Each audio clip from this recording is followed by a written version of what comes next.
Aba, Ginoong Maria, napupuno ka ng grasya at pinagpala rin ng iyong anak na si Jesus. Nay! Nay! Ayan, dito ko! Ayan!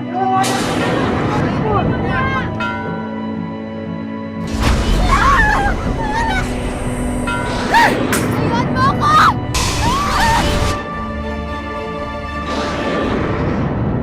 Tuwing Biyernes, pagpatak ng 3:00 ng hapon, may isang dalagita sa Cavite ang milagroso raw na lumuluha ng dugo.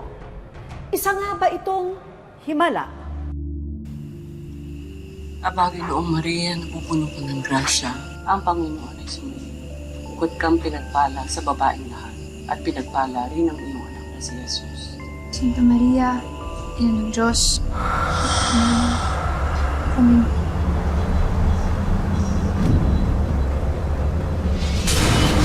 Nay! Nay! Bakit?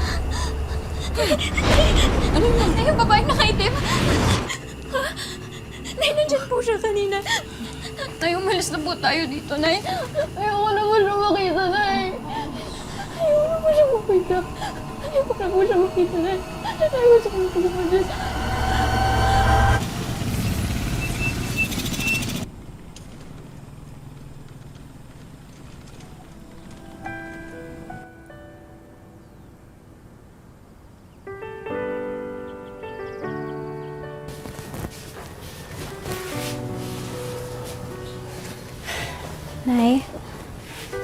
Nay, pasensya na po ah.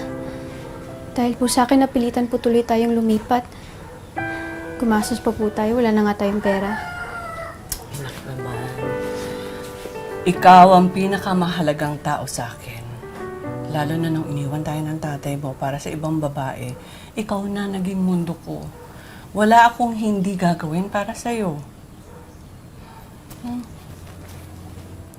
Ay, dito na lang, pakipatong na lang dyan. Salamat po. Salamat. Sige, dito rin lang. Salamat, ah. Anak, huwag mong intindihin yung gastos, ha? Yung eskwelahan na papasukan mo, doon na rin ako magtatrabaho. Mukhang maswerte itong nilipatan natin, eh. Ha? Sana nga po. Anak, lumipat na tayo, malayo na tayo doon. Hindi niya na tayo masusundan. Ha? Magandang araw. Pasensya na. Pasensya na. Ako si Linda. Anak ko si Brian. Ay, tuloy kayo, tuloy. Salamat, salamat. Taga dyan lang ako sa kanto. Nakita ko mga bago kayo dito, kaya minabuti kong makipagkilala sa inyo. Hindi nyo kasi natatanong, pero ako kasi yung manggagamot dito. Lahat ng mga taong may sakit, sa akin pumupunta. Ako nagtatawa sa kanila, lahat napapagaling ko. Maski yung kulam. Kasi hindi natin alam, di ba? Dito sa bayan, kung ano pwede mangyari. Kaya kayo, kung may problema kayo, puntahan nyo lang ako. Huwag nyo kakalimutan. Ah, sige. Sige, sige, sige. Salamat. Pasensya na. Hindi, ako na.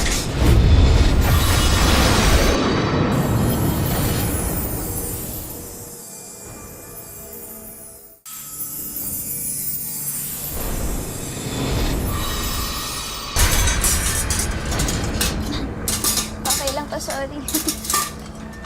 Ako na. Bakit po? Wala. May iba lang kasi akong naramdaman nung hinawakan ko.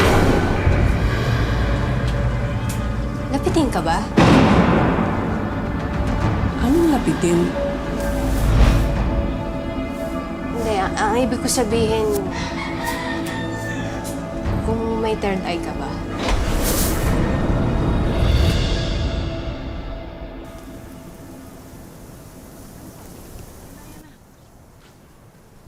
Ito na, oh. Ang tagal naman po niya. Pasensya na. Ano pa po kami Ano ba naman yan, Aling Christina? Naku, anak. Pasensya na, anak. Tama na! Tama na! Tama na! Nakakainis kasi! kasi. Tignan mo naman. Sorry. Basang-basa na ako, hindi na. Hoy! Ano ginagawa mo sa nanay ko? Ako pa? Nakita mo nga, Nicole. Basang-basa ako. Ano? Di ba tama ako? Nanay mo? Nanay mo yan, tatanga-tanga. Ano sinasabi mo? Ha? Pupag ginaganyan yung nanay ko, gusto mo isumbong kita sa principal? Ha? Tama na. Uy, tama na, tama na. Huwag mo hawakan. Nicole, tama na. Gusto mo matawag ka pa ng principal? Ano? Ano ha? Sasabihin ka pa? Ano? Tama na. Dito na tayo. Halika. Maupo tayo. Tama na. Halika dito. Anak. Bakit hindi na lang kasi nila naiintindihin na pagod po kayo? Bakit kailangan pa nila kayo laitin, Nay? Pabayaan mo na sila. Baka mamaya, pag nakita ka ng teacher, ikaw pa mapahamak. Naku, Aling Christina, oh. Ayan, kumain muna tayo. Sige, kain muna tayo. Aling Christina, kasi naman po yan sila, Faye. May pagkamata pobre po talaga yan eh. Naku, baka nakakalimutan nila na kundi dahil sa inyo, hindi naman po sasarap yung luto dito sa kanila. Uy, ikaw naman, binuhala mo pa ako. Nako naman po. Nay, may pangdagdag pa ako dyan para mas mapangiti ko pa kayo. At taas ang grades mo, anak. Tapos tignan nyo na yung taas pa ng character building ko. Oh, Nay, bakit kayo malungkot? Di ba dapat masaya kayo kasi ang tataas ng grade ko? Hindi ako malungkot. Masaya ako dahil sulit yung pagod ko. Alam mo, anak, lahat titiisin ko para lang sa kinabukasan mo, ha? Kaya ipagpatuloy mo to, ha? Itong mabuti mong pag-aaral, ha? Love you, Nay. Mahal na mahal ko to.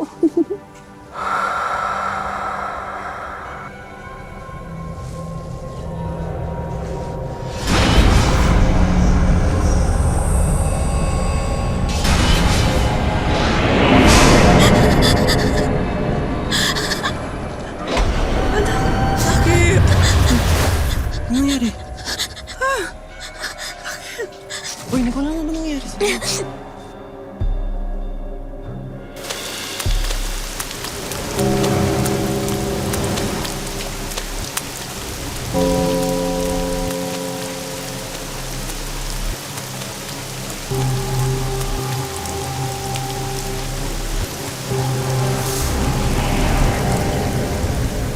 Go! Ano gusto mo sa akin?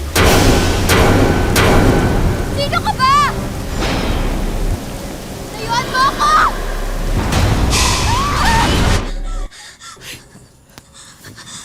Anak, nananaginip ka. Ay, bumalik na po siya. Sino? Babaeng nakaitim. Ay, Diyos ko.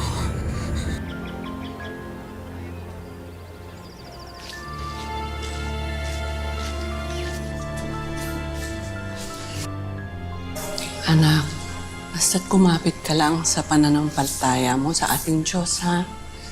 Walang bagay na hindi niya kayang alisin. Wala.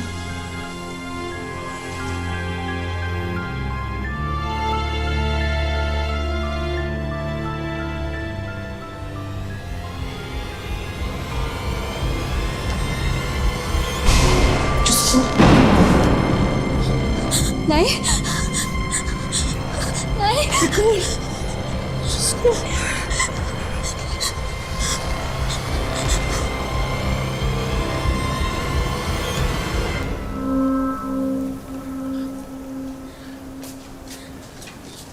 Pasensya na, Linda. Hindi ko alam kasi kung anong gagawin ko, kaya sa'yo ko na siya dinala. Tama naman ang naging desisyon nyo. Wala pa akong hindi napapagaling dito sa bayan na to.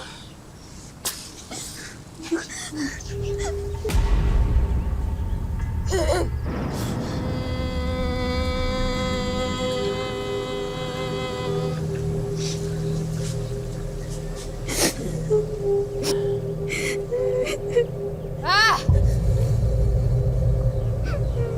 Nay, ano po nangyayari kay Nicole? Huwag kang apurado. Tatawasin ko lang to si Nicole. Ah! Ha! Ha!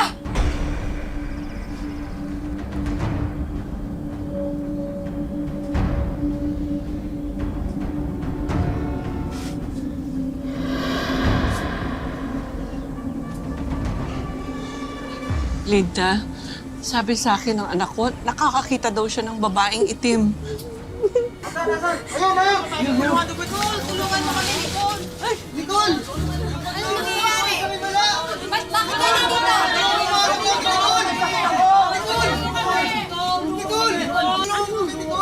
Aling Christina, meron pong daan dun sa likod.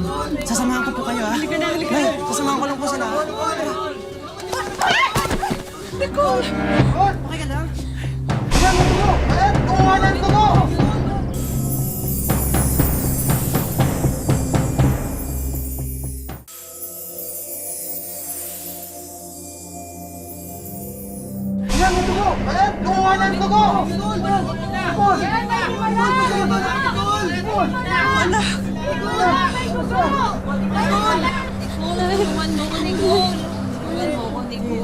Wag! Layuan niyo nga anak ko! May mga anak ako! Tama na! Nicole, parang awa ko na! Tama na! Tama na! Tama na!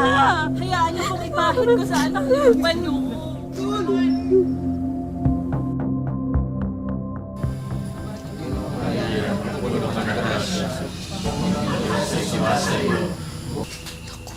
Talagang dinadagsa pa rin tayo ng mga tao. Ano ba talagang nangyayari?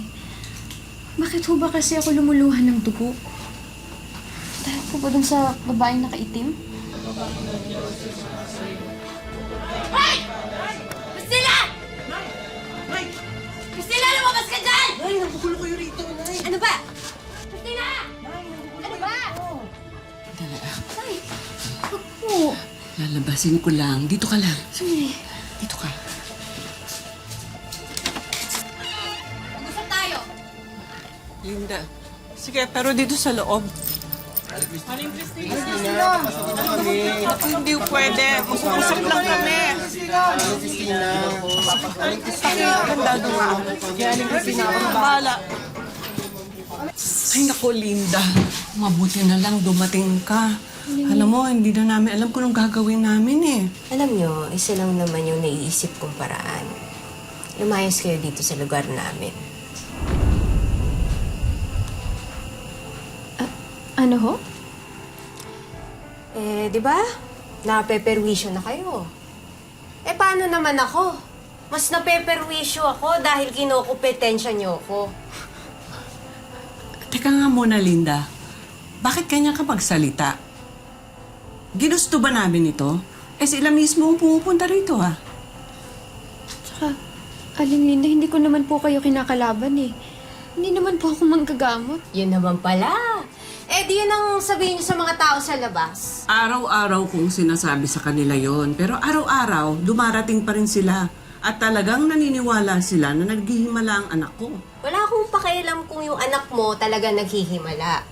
Ang totoo lang niyan, inaagawan niyo ako ng mga parokyano. Huwag niyo hintayin na ako yung maghanap ng paraan para mapalayas kayo. Nay, Ryan, halika na! pasensya na po. Ryan!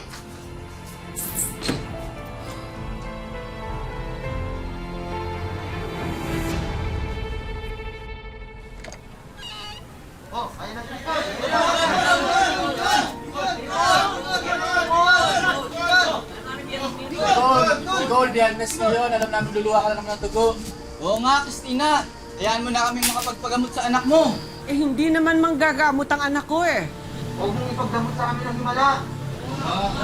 Sige na. Mabuti mo ka, Nicole!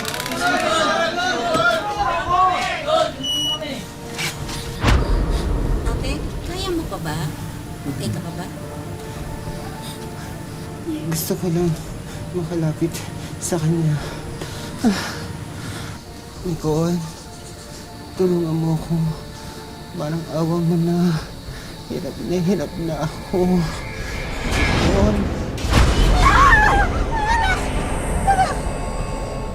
Nicole. May dugo! Lumuluha na siya ng dugo!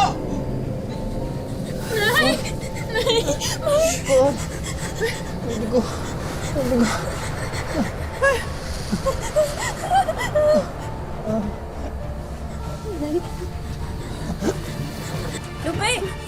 Lupe!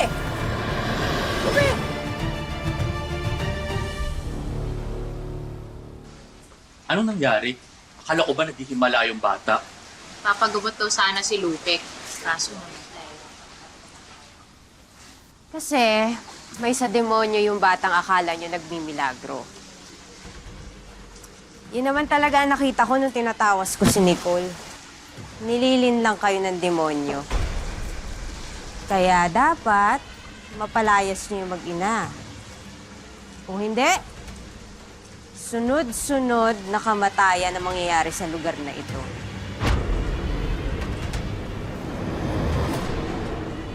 Lumabas ka! Salot!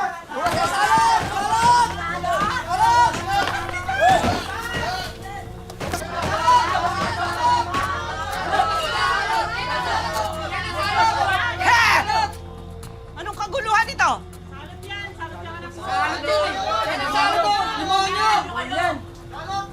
Diba? Sabi ko naman sa'yo. Umalis na kayo dito. Oh, ngayon, yung mga tao na ang nakaalam, kayo ang salot dito sa lugar namin. Ikaw, Linda. Ikaw ang may pakana nito, no? Ay, tama na po. Huwag niyo na po silang patulan. Hindi! Walang hiya itong babaeng to eh! Walang hiya! Ako ang walang hiya! Oo! Ako ba pumatay kay Lupe? Ako ba? Eh, di ba yung anak mo? Yung anak mo, nakampun ng demonyo! Hayop ka na! Demonyo ang anak ko! Hayop! Bawat demonyo! Tama na po! Ano po ba ginagawa namin sa inyo? Bakit niyo po ba kami palagi ginaganito? Sa totoo lang, pati po ako, hindi ko alam kung bakit ako lumuluhan ng dugo. Pero isa lang po yung alam ko. Hindi po kami masamang tao ng ina ko. Kayo ha? Tignan ninyo maigi ang mga sarili ninyo! Anong asa lang meron kayo dyan? Nananahimik kaming mag-ina pero kayo ang nagpupumilit na pumunta rito! Kung meron man totoong salot, walang iba kundi ang kabaliwan ninyong lahat! Kayo ang salot! Hindi kami! Ay na!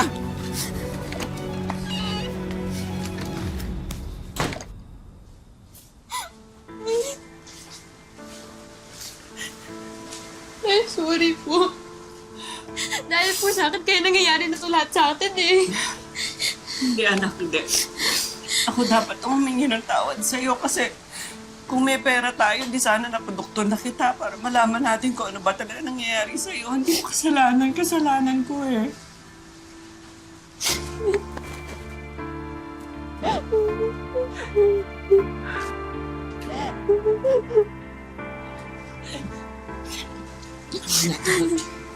Saglit ha. Kukuha na kita ng tubig ha.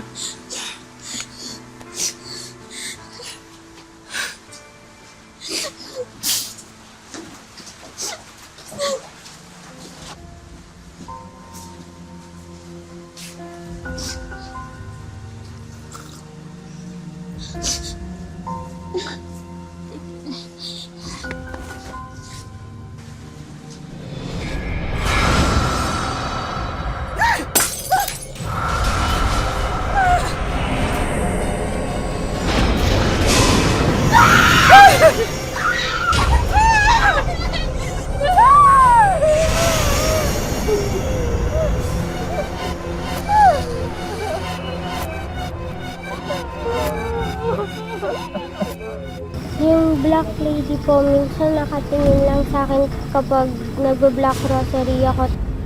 Natural bilang ina, matatakot po talaga ako. Sa unang pagkakataon, isang espesyalista sa mata ang magbibigay linaw kung ano nga ba ang dahilan ng pagluha ni Nicole ng dugo. Meron tayong term no, na hemolacria. No? In short, tearing of blood. I would recommend for further testing. Kung sino ka mang andito sa paligid namin, pwede mong gamitin ang aking mga baraka. Indication nito ay masama. Gusto siyang angkin. Ang mapapayo ko ngayon, Nay, ay turuan niyo magdasal si Nicole, no? Ngayong nagkaroon na ng linaw ang tunay na dahilan sa pagluha ng dugo ni Nicole, ang kabuhayan naman ng mag-ina ang paliliwanagin natin. Pero para sa safety ni Nicole, ngayong panahon ng pandemya, minabuti namin na si Nanay Tina lang ang papuntahin dito sa aming set. Hi, Nanay Tina! Nako, welcome sa Wish Ko Lang. Ano yung nararamdaman nyo pag tinutukso si Nicole? Masakit po talaga, ma'am. Kasi po sa ngayon po kasi yung anak ko, nasa bahay lang siya. Halos ayaw lumabas. Gusto nyo buksan kung anong surprise nyo? Tanan! Diba, Nay, naghahanap talaga kayo ng mapagkakakitaan. Tignan nyo naman yung bigasan business. Lahat ng klase ng bigas, Nay, nandyan, present. Salamat po. Pati yung weighing scale, lahat ng gagamitin nyo sa negosyo nyo, nandyan na ho lahat. Salamat po ng maraming, ma'am. Pwede na kayo mag-start ng inyong sariling cupcake business. Meron kayong beauty business. O, di ba? Salamat po, ma'am. Yan. Gagawin ko po lahat po ng paraan, ma'am, para mapalago po yung binigay ninyo sa amin. At meron pa yung karugtong dahil may mga surprise din tayo para kay Nicole. Full scholarship para sa kanya galing sa LPU Batangas. Para sa kanya ho ito, college scholarship para sa kanya. Salamat po, Oo, kasi alam ko masipag na bata yun eh. And of course, ang pinaka-importante sa lahat, sasagutin na ng Philippine Academy of Ophthalmology ang examination, mga diagnostic test, at iba pang mga treatment ng mata ni Nicole para sa tuloy-tuloy niyang paggaling. Nay, may pahabol pa ako. Wish ko lang savings para sa inyo. Maraming salamat po. Literal na madugo at mahirap ang naging mga pagsubok kina Nanay Tina at Nicole. Pero ngayong nabigyan na ng linaw ang misteryong pinagdaanan nila, handa na ang mag-ina na muling bumangon at magsimula sa buhay. Mga kapuso, lagi po natin tatandaan, hanggat hindi tayo napapagod, humiling at maniwala, hindi rin tayo mapapagod lumaban sa buhay. Ako po si Vicky Morales at ito po ang bagong Wish Ko Lang. Mga kapuso, nagustuhan nyo ba ang episode ng Wish Ko Lang ngayon? Kayo, ano po ang kwentong wish nyo? I-comment na po yan sa aming official Facebook page at baka kayo na ang manalo ng Bigasan Business.